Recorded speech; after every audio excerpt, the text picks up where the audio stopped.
invited to speak from here, and I told the organizers to indulge me because proximity is very important. I want to be close to you as I engage with you.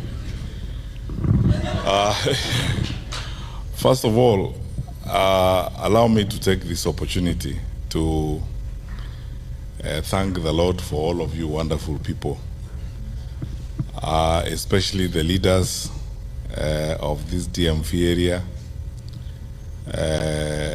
We had a meeting last night and had some dinner. I had an opportunity to listen to quite a number of you, and because we have been interacting, many of you have become very close friends, and we are always engaging. I will explain shortly what I intend to do in the next 1 year, 1.5 years. I am going to be on a listening mission, just such as I am today, meeting Kenyans in groups of 100 to 150 maximum, to have conversations with people about our country and about the thoughts I have and what I think would happen in our country. I'm not doing so because I do not know, or I do not have ideas of my own on what I think would happen. But I'm doing so because, quite frankly, I think a time has come for us to also change even the paradigms of how we manage leadership and how we engage public service, as it were. So I thank you very sincerely for this listening caucus this evening. That's how I'm looking at it.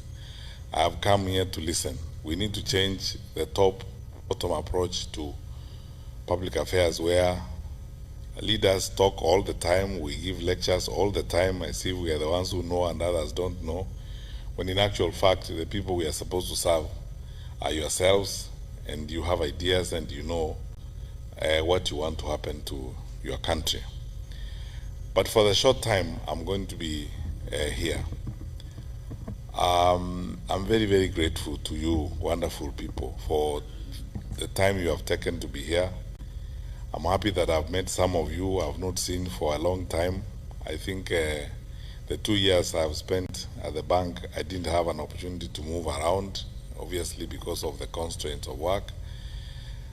But now, since I started having these listening activities in the US and having meetings, I met a group of about 100, 150 people in Atlanta, just like yourselves, the other day in Texas, and now today I'm meeting with you, mainly leaders from this general area. So there are many things I could say, but Kathy, you speak for me in more ways, and Dr. Gola, the same thing. You speak for me too, and I will try as much as I can, if possible, to respond to some of the issues that you have raised and some of the points you have. But let me begin at this particular with this, because I think I have a responsibility as a public leader to say that, or as an aspiring public leader to say that. Chinua Achebe, long time ago, before even some people in this audience were born, wrote a very small book entitled The Trouble with Nigeria. And the opening sentence of that book was, "The trouble with Nigeria is simply and squarely a failure of leadership." There's nothing wrong with Nigeria. There's nothing wrong with Nigerian water, Nigerian weather, or anything else. He said it's simply a failure of leadership. I think the first thing I would like to do tonight is something very practical that I've been dealing with in my own personal conversations with people since I came here. There are roughly, I think, about 300,000 or so Kenyans in the US, Balos, isn't it? About 300,000 Kenyans. When it came to registering to vote, probably about 10,000 or so registered to vote out of those 300,000 Kenyans. There are about 2 or 3 polling stations. And even then, when it came to the actual voting itself, I don't think 3,000 Kenyans voted in 2022. So let me begin by saying this to you.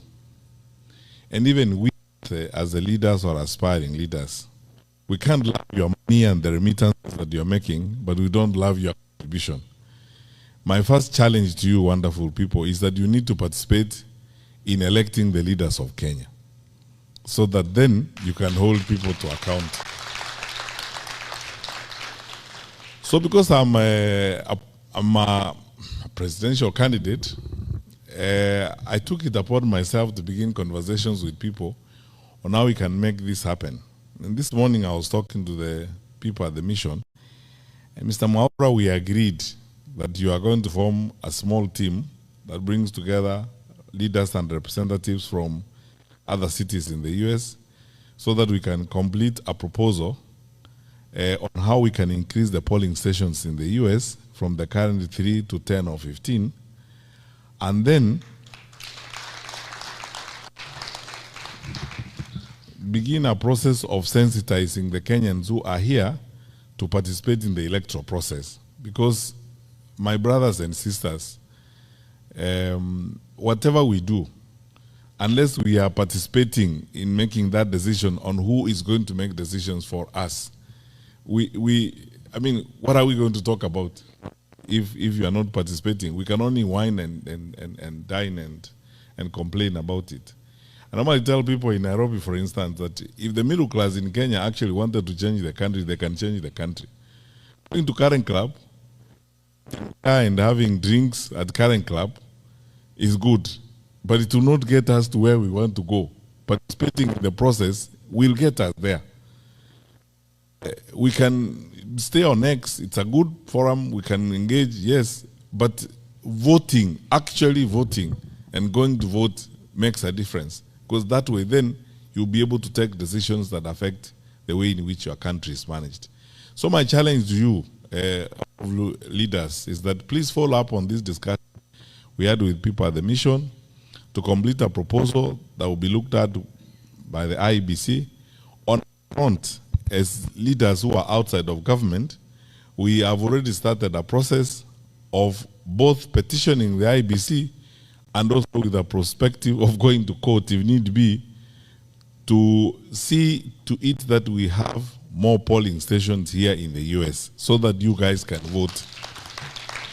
Because it's not, if there was a polling station here tonight in Baltimore, there are more people here who would vote than all those who voted in 2022 from the US in the first place. So this is something I think we need to work on. That's where we need to start from in terms of our participation and so on. So let me go to my brief remarks tonight, and then I am looking forward more to interacting with you and answering questions and giving you my perspectives. And Kathy, I'm going to answer your questions, the ones you asked me about my experience in public service and what I think I'll do differently, as it were. Now, there's nothing wrong with our country. That's where I'll begin. I am one of those people who had the privilege of serving my country in the position of a cabinet minister for 10 years, 2 terms with President Uhuru Kenyatta. That was one of the best times in my life. With all the challenges and the crises, in the Ministry of Interior, for example, 2/3 of the time you operate on adrenaline. Because you sleep with phones on either side of your bed. There's no single night that you'll go through the night without those phones ringing, and none of them calls you to wish you happy birthday or to wish you a good night's sleep. It's a crisis after crisis after crisis. A dam has burst out in Solai, in Nakuru, and it has swept down families. Nobody knows, even at that time when the regional commission doesn't know how many families have been swept down. And that is 11 o'clock at night. From then on, there is no night for you because you have got to gather the country together and make, decisions. Some crazy fellows have probably crossed the border, and we have been tracing them and we have lost them. And chances are that they are likely to be terrorists, and nobody can trace them. We have lost them a bit somewhere between one point of the border and another. You cannot go to sleep because you don't know where they are headed. Because if they get there before you get them, you know what's going to happen. So have the time. That is the kind of life that you lead. But I want to say this, and this is my testimony. I say this very sincerely from the bottom of my heart. I thank the Lord for every minute, every hour I served. And as I said, it's the best time in my life. We were not, thank you. We were not the most, perfect or ideal group of people. But by God's grace, we were able to do much. And then I got to know the country in ways I never knew it before I went to public service.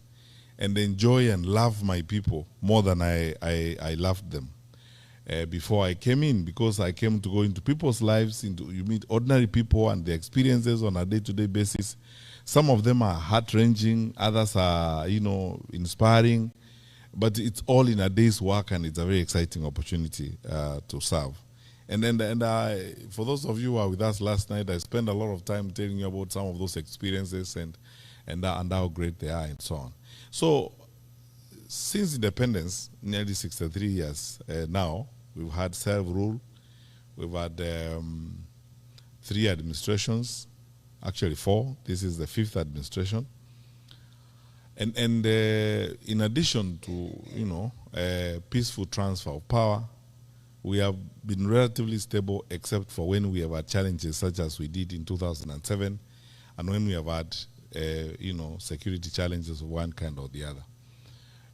We are the anchor state in East Africa, and on the Horn of Africa, that's how we are perceived.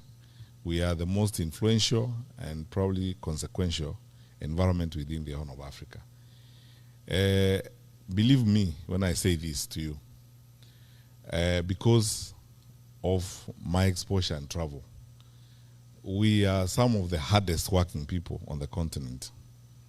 And, we have one of the most educated populations. The reason why people choose us for investment and so on is the leverage we have is the human resource capacity that we have in our country. So by and large, because I always start by telling people that even when we have political contestations and challenges as a country and as a group of people, the last thing we can do is talk down our country, because our country is our only home on earth, and we have a patriotic duty and a citizenship responsibility to always ensure that we draw a line between country and the leaders or the administrations that will come and go and that will change from time to time. Our country, by and large, is okay. The fundamentals of our country, right from independence, are such that we could do even much better than we are doing right now, which I'm going to come to shortly. But I have to say this to you, and if I didn't, I will be lying to you. We have very fundamental challenges in our country right now. I, as somebody who has served before and served in a very sensitive responsibility, I hate to break it to you, but this is the truth. I think our country is very close to the cliff, and we are facing very, very serious challenges. When you see the level of violence in the country, when you see citizens hijacking a police vehicle and driving it around, the anger and pain and frustration down below is unprecedented. I have not seen it before. Those of you who have come from Kenya recently, you can bear me out on this. The population is angry, frustrated, and especially disappointed because of unfulfilled promises, constant piling of lie after lie, failure in critical sections of our society and our economy. The challenges we are facing now in the education sector, nearly chaotic. No one knows what's going to happen next. Capitation not going to schools. I am told, because I speak to a lot of principals these days, that schools are going to close a bit early because of budgetary challenges and so on. All these are signs of state failure. But the one that worries me most, and the one that should worry you most, is one, that level of violence. And you are Kenyans, I'll be very candid with you. How Mungiki, how Sungusungu, and all these violent groups came up is they started, first of all, because the formal state failed, the informal state took over. So as a result of the violence and the recklessness that we have seen from the formal state, the vigilante industry is going to start growing. And if the vigilante industry grows, it means we are setting and moving to an element of anarchy. That happens when our leaders are making excuses, and saying, it is this tribe or that tribe, it is the Kikuyus who are trying to destroy government, and so on. I said in public the other day when I was in Kiambu that, this has been essentially a history of excuses. In the first year of the administration, they said it's Uhuru and his administration that left us empty coffers, that didn't do anything, and so on. Whole year. The following year, it was Raila and Asmio and the Luos who are bringing maandamano and causing problems. Whole year gone. The third year, it is ni Wakikuyu wanataka kuharibu serikali. The fourth year, it will be ni Wakisi na Wakamba na Waluya wanataka kuharibu serikali, and so on and so forth. That's why I said there's nothing wrong with our country, except that we elected through a democratic process incapable leaders who clearly, sometimes you wonder whether they had a plan to govern or they had a plan to do something else. Because if they had a plan to govern, we will not be in the state in which we are. And now, I want to answer the first question, Kathy, you asked. What would be the difference? I want to be absolutely frank with you. I am here and I am interested in running because I believe that I will offer better management and better coordination of government than what we are seeing.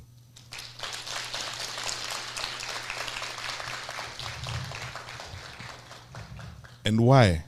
I said the other day in a TV interview that after 10 years of service as a minister and the last 4 of them spent as coordinator of government activities, I understand government almost like the back of my hand. That what actually needs to be done, Kenyans are not looking for a government to cook 1 million chapatis for them.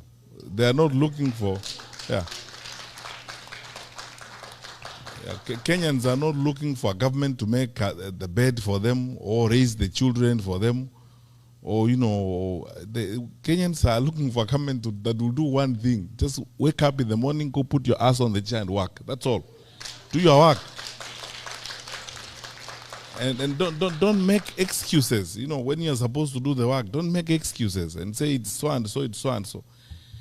My commitment, and I've been telling fellow Kenyans that since I put my name on the ticket and I put my hand on this, I'm saying this, hold me to account. I will not make excuses. I will not shirk. I will not hide. I will not fudge. I will not bend from responsibility. I will face responsibility head on and do the right thing. And there's no problem because you see in Kenya, you have a fantastic institution called the public service.